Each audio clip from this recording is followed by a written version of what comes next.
Well, after peer reviewing Jennifer Banch's book, Building a Trauma Informed Compassionate Classroom Strategies and Activities to Reduce Challenging Behavior, Improve Learning Outcomes, and Increase Student Engagement, what I took from Anita's research was that meeting the social and emotional needs is imperative when it comes to effective learning, and recognizing triggers for the students could learn how to self-regulate.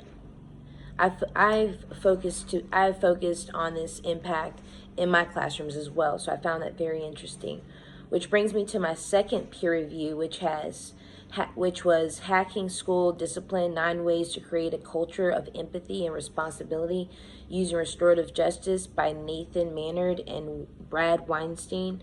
I really like the overarching objective of this book, where Rachel highlights in the outline beautifully, where teachers should use restorative circles to create a culture of empathy. This is something that I didn't know much about, and as a elementary art teacher, I see great use in the technique.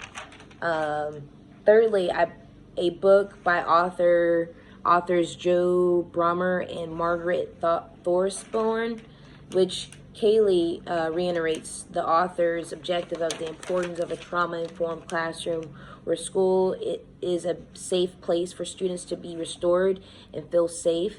This reminds me a lot of the Edmund book we have been reading throughout the semester, and echoes some of the practices I too try to implicate in my classroom.